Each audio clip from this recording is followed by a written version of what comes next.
Amém. Irmãos, abram suas Bíblias no livro Segundo Reis. Segundo livro dos Reis. Segundo. Sempre no masculino, quando é no Antigo Testamento, sempre no feminino, quando é no Novo Testamento. Porque no Novo Testamento são cartas. Então é a primeira carta, a segunda carta, a epístola. E no Novo Testamento, não. No Antigo Testamento, não.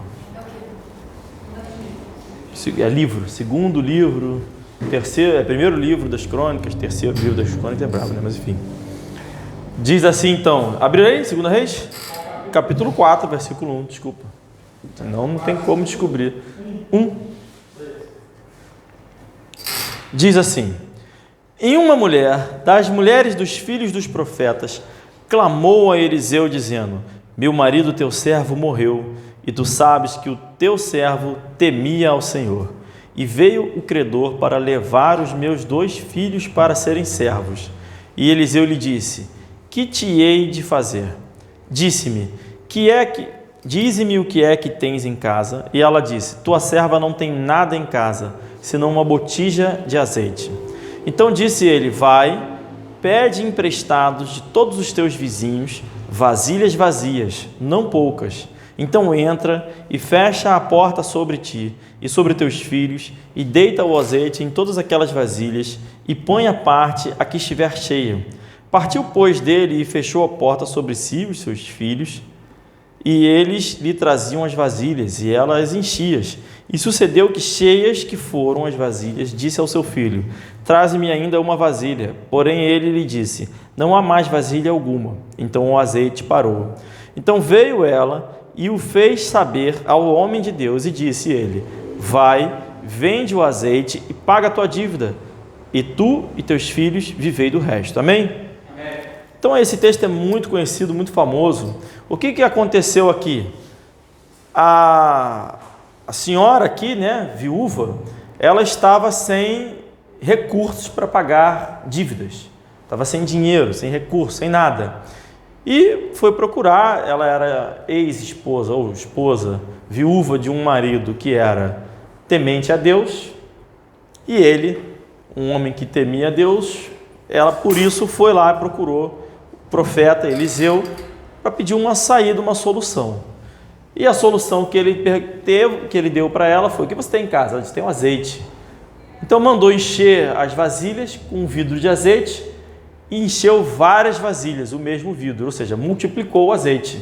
Como Deus multiplicou o pão, Jesus Cristo multiplicou o pão, multiplicou o peixe, assim foi feito também no tempo de Eliseu.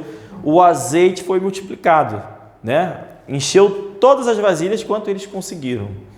E ao encher todas as vasilhas, com o que ela conseguiu, o profeta mandou vender, e isso gerou dinheiro para pagar as dívidas e ainda o suficiente para que ela vivesse do resto daquele recurso ali.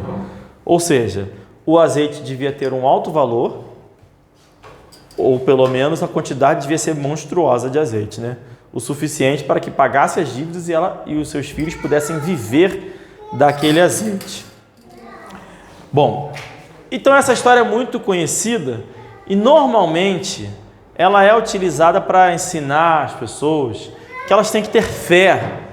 Se Deus falou alguma coisa, você tem que trazer as vasilhas, É normalmente utilizado para isso, para que as pessoas, os pastores normalmente falam isso: não, você tem que trazer quantas vasilhas você tem, não sei o quê, para Deus encher e tudo mais. Não é de todo errado você fazer essa aplicação, porque de fato ela trouxe as vasilhas, teve fé, e de fato o Senhor multiplicou. Não foi Eliseu, foi o Senhor que multiplicou o azeite ali, de acordo com a quantidade de vasilhas trazidas. Mas eu entendo que o ensinamento aqui, que eu acho que é mais relevante, é a aplicação disso para a nossa realidade como igreja. Irmãos, quando nós lemos lá no Antigo Testamento, temos os utensílios do templo, do tabernáculo e tudo mais. E você tem vasos, vasilhas e tudo mais. O próprio Senhor Jesus falou que haviam vasos de honra, vasos que não eram tão de honra e tal, enfim. Existe. E o próprio Senhor, ele é muitas vezes trazido, né, a imagem de ser ele o responsável pela fabricação dos vasos, não tem essa analogia? Né? O vaso na mão do oleiro, aquela coisa toda. Então, o que eu queria trazer aqui de ensinamento? O que são os vasos? Vasos, vasilhas. Por quê? Nossa igreja é uma igreja que, graças a Deus, lê a Bíblia, certo?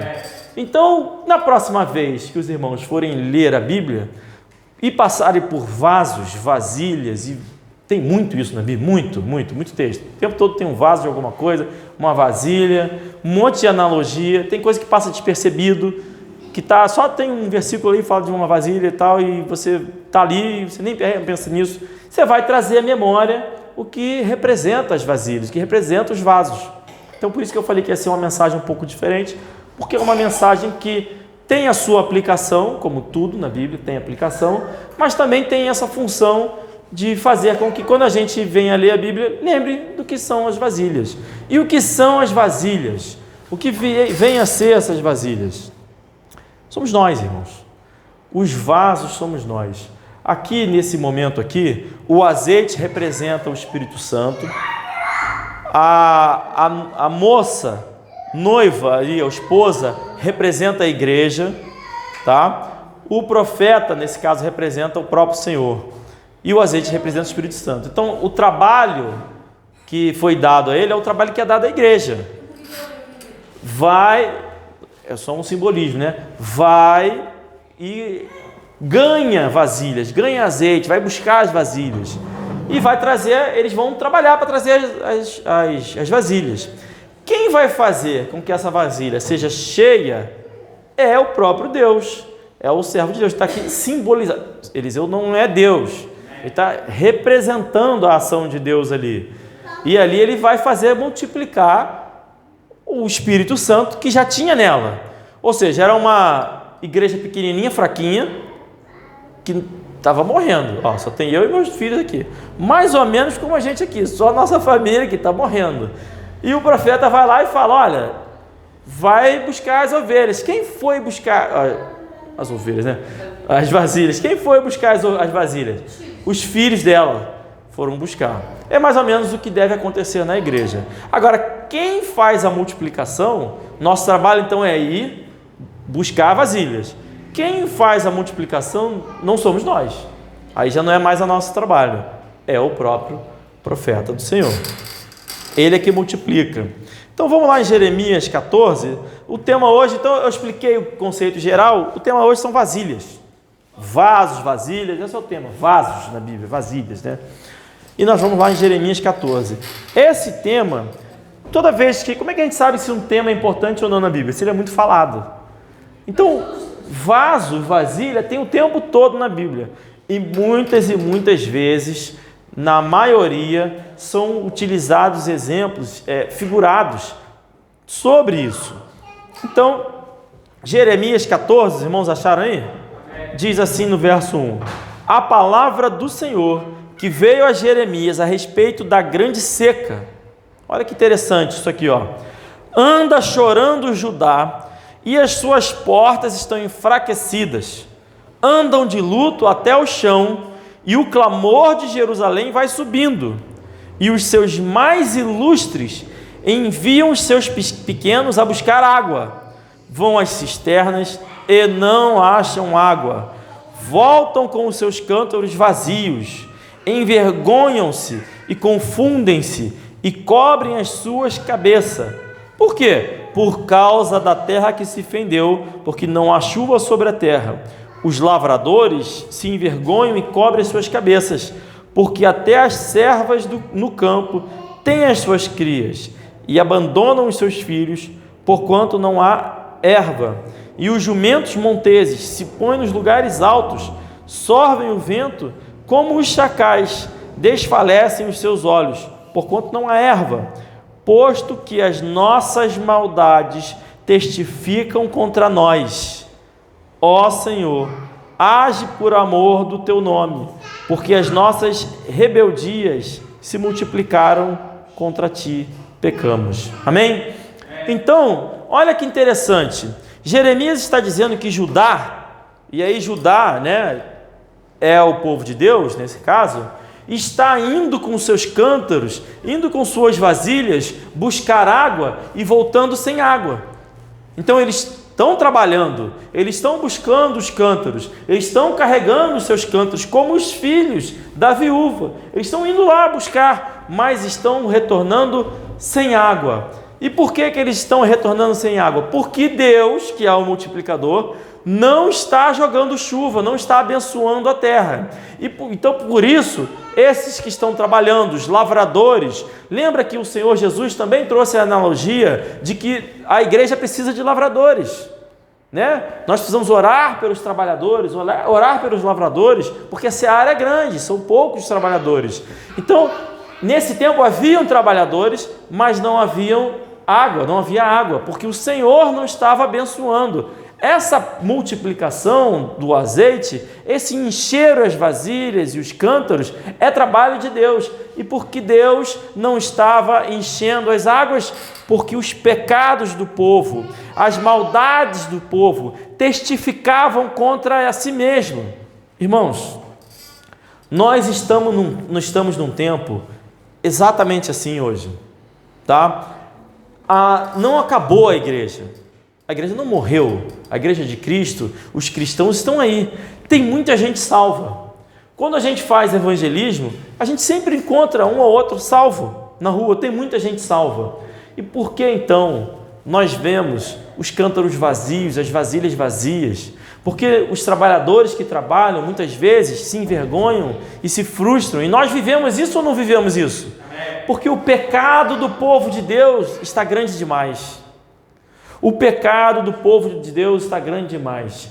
A quantidade de escândalo envolvendo o nome de Cristo é enorme.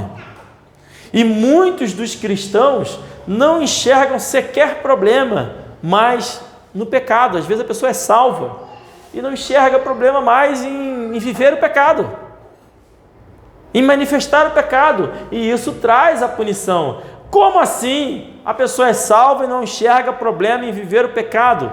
Ora, Salomão é o grande exemplo que a gente sempre usa.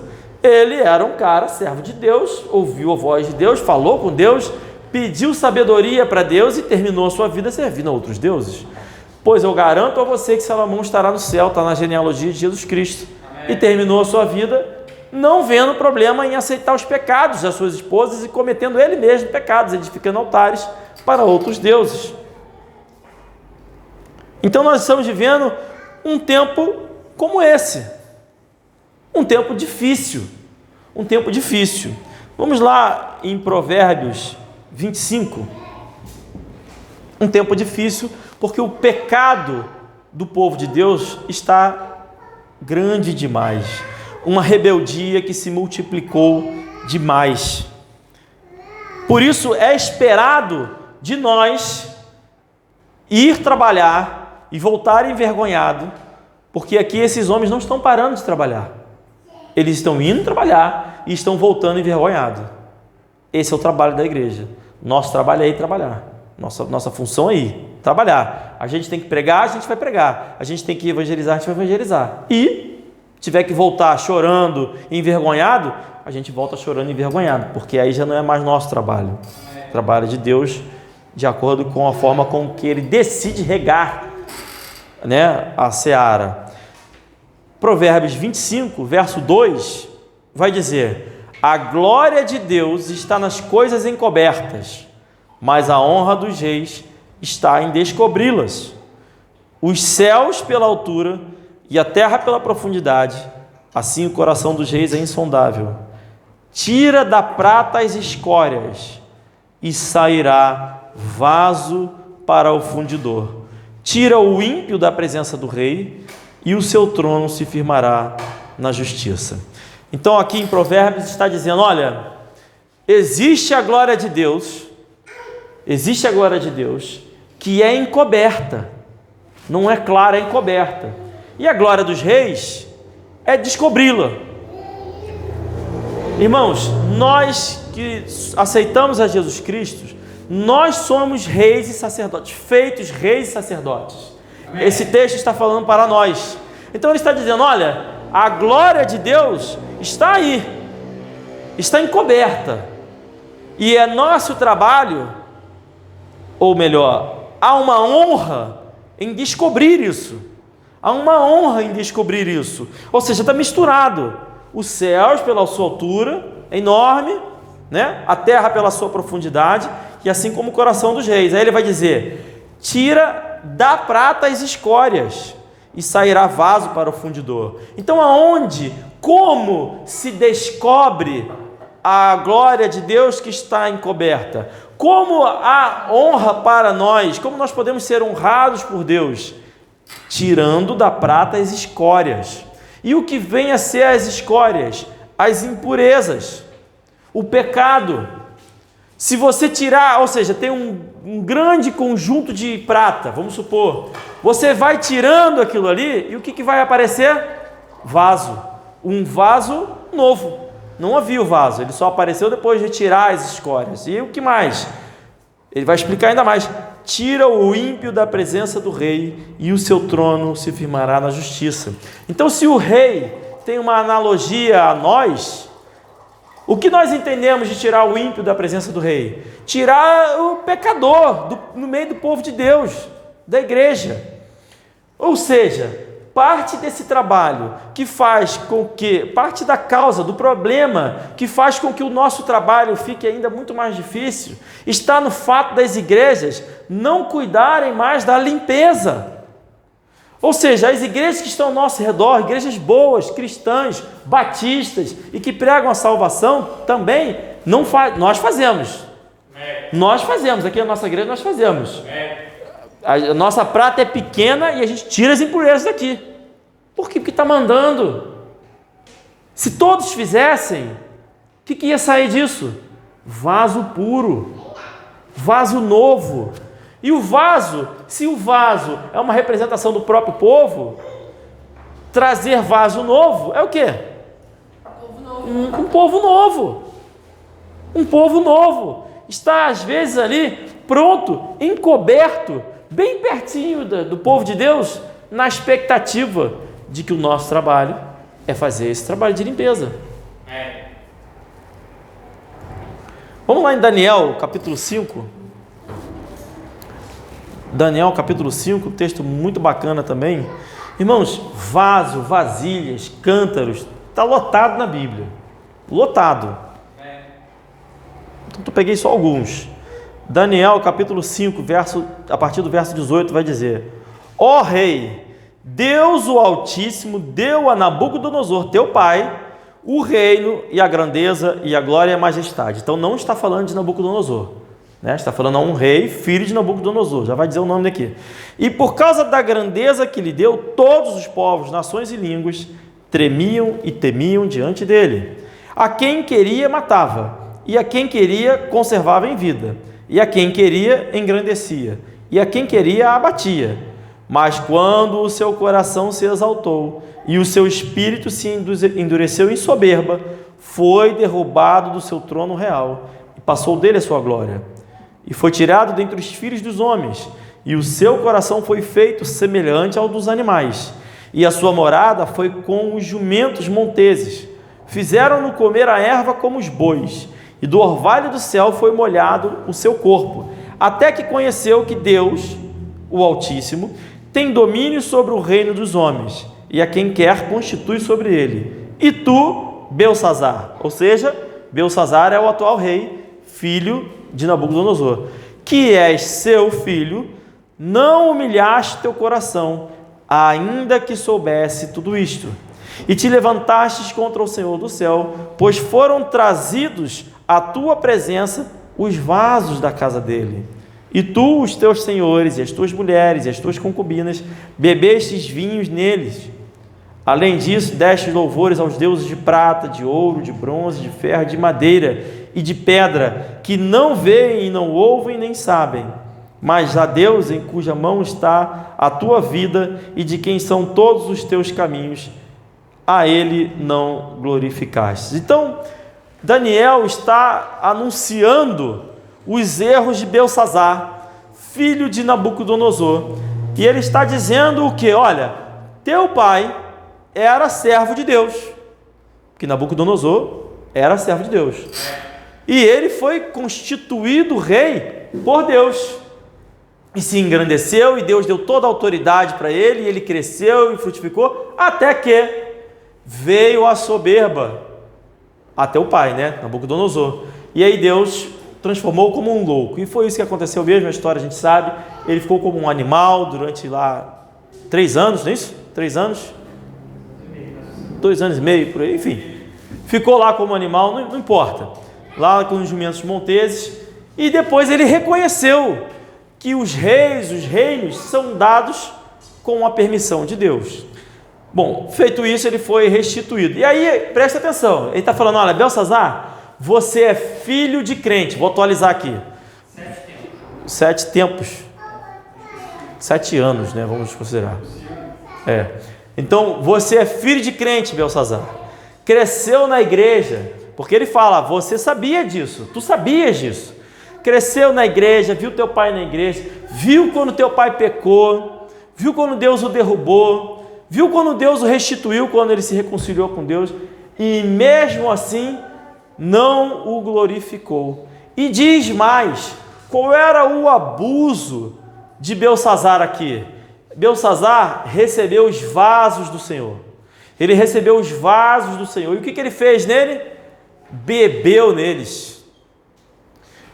Bebeu nos vasos de Deus. Ou seja, Belsazar era filho de crente, salvo, recebeu o povo, ou seja, ele era um pastor, vamos supor assim, que teve um povo diante dele. E o que foi que ele fez?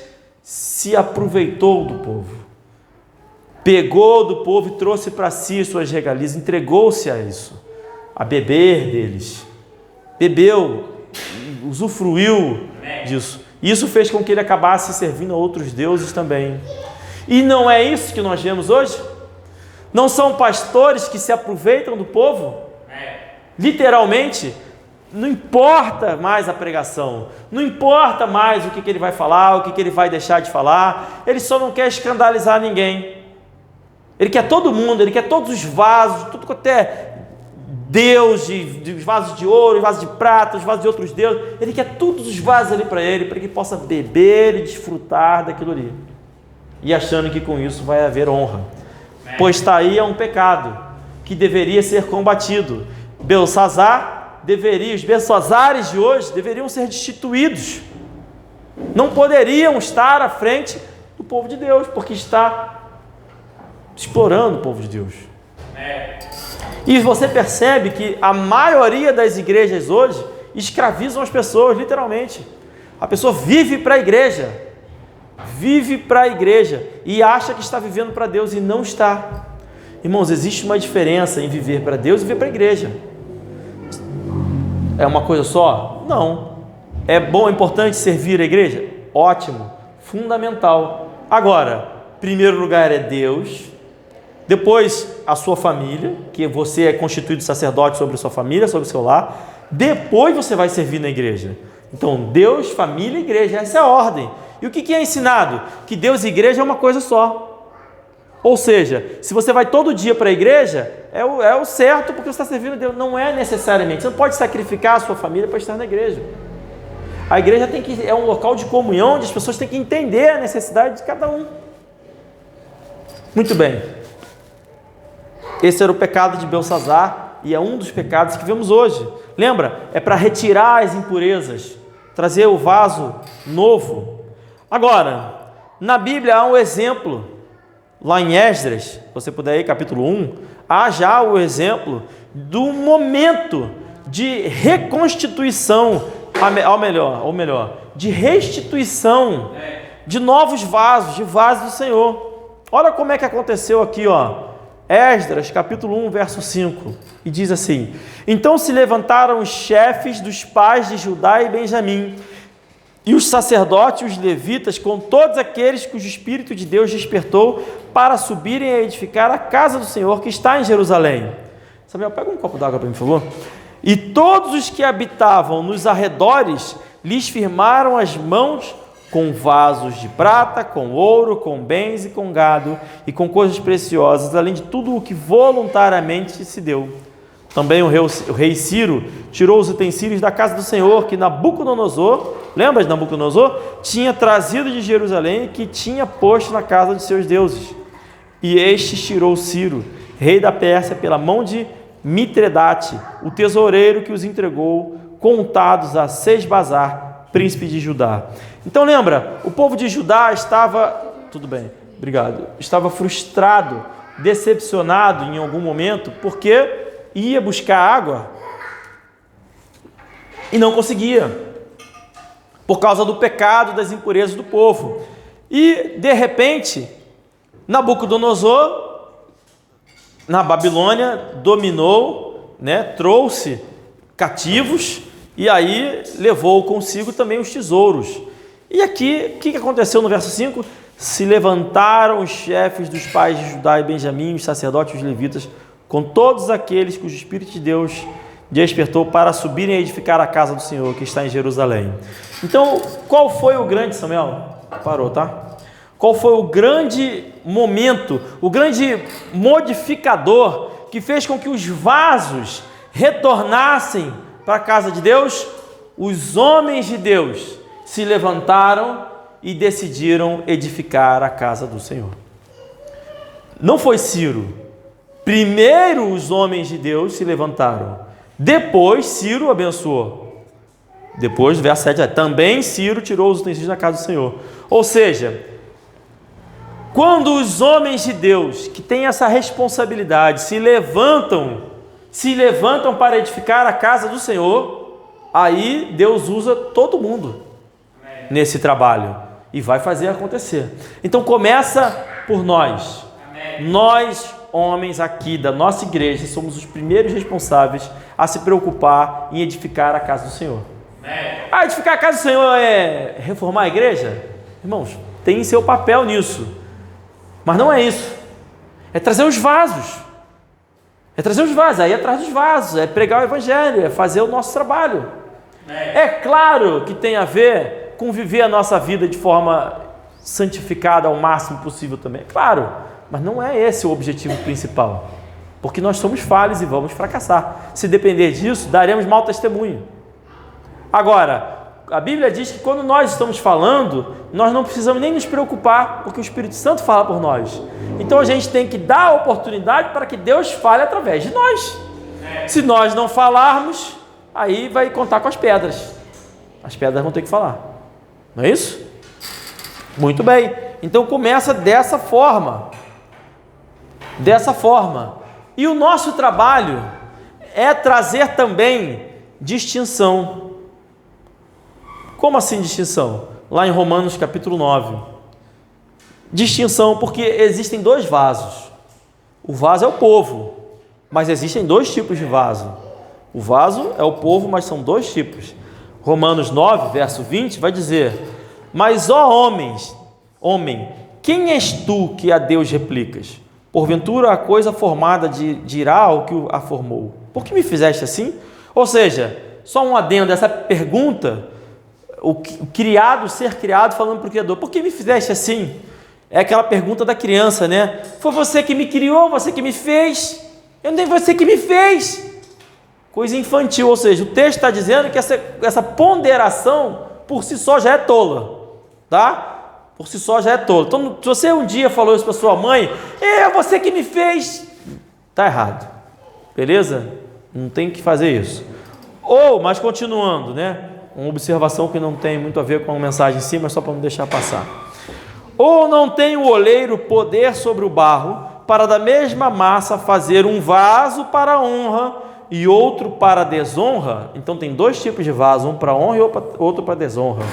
E que direis o que direis se Deus, querendo mostrar a sua ira e dar a conhecer o seu poder, suportou com muita paciência os vasos da ira, preparados para a perdição, para que também desse a conhecer as riquezas de sua glória nos vasos de misericórdia, que para a glória já dantes preparou, os quais somos nós. Nós somos os vasos de misericórdia, a quem também chamou, não só dentre os judeus, mas também dentre os gentios. Então Deus prepara vasos para a glória, vasos de misericórdia e vasos para desonra e ira. Deus prepara vasos para a glória e vasos para a ira. Vasos de misericórdia somos nós a quem Deus chamou. E vasos para a ira são os que Deus não chamou. Aí o pessoal, e os calvinistas vão dizer que é isso mesmo, né? Não, irmãos, quer ver? Vamos lá em 2 Timóteo. Quem foi que Deus chamou? Quem são os vasos que Deus chamou? Os vasos de misericórdia. Irmãos, a Bíblia não deixa dúvida, tá? Você só interpreta isso aqui como sendo Deus escolhendo uns para o inferno e tal, outro, se você tirar alguns outros versículos da Bíblia, tá? A Bíblia não deixa dúvida. Deus chamou alguns para a eleição? Sim, com critério. E o critério está aqui, 2 Timóteo, capítulo 2, verso 19. Todavia, o fundamento de Deus fica firme, tendo este selo: o Senhor conhece os que são seus. E qualquer que profere o nome de Cristo, aparte-se da iniquidade. Ora, numa grande casa, não somente há vasos de ouro e de prata, mas também de pau e de barro, uns para a honra, outros, porém, para a desonra. De sorte que se alguém se purificar destas coisas, será vaso para a honra, santificado e idôneo para uso do Senhor, e preparado para toda boa obra. Foge também das paixões da mocidade, segue a justiça, a fé, o amor e a paz, com os que, com um coração puro, fazem o que aí? Invocam o Senhor. Como é que você se aparta de ser um vaso de desonra? Irmãos, você pode ser um vaso de desonra, poderia ter sido um vaso de desonra, e era mesmo um vaso de desonra, até se purificar. Como? Invocando o nome do Senhor. Então, qual é o critério que faz com que alguém se torne vaso de misericórdia e deixe de ser vaso de ira? Invocar o nome do Senhor. Ora, Deus elegeu alguns para serem salvos? Sim. Deus escolheu alguns para serem vasos de honra? Sim. Deus escolheu outros para serem vasos de ira? Sim. Sem critério? Não. Qual critério? Quem invocou o nome do Senhor tornou-se vaso de honra. Simples, curto e grosso. Difícil entender isso? Não é difícil entender isso. É claro, depois o texto vai falar para se apartar de questões loucas e tudo mais, porque também fala sobre santificação. Por quê? Porque se nós nos tornamos, pensa bem, vaso novo, vaso de honra, que invocou o nome do Senhor, ou seja, vaso que tem derramado sobre si o óleo, o azeite, a água. Jesus Cristo é o rio de águas vivas. Então, se nós nos tornamos esse vaso, queiremos também nos tornar vasos ainda mais santificados, ainda mais nobres. Por isso a palavra de Deus diz: estejam preparados para toda boa obra. Toda boa obra. Amém? Então, essa é a mensagem de hoje. Acabou, falei que ia ser rapidinho. Falando sobre vasos. Vasos. Amém?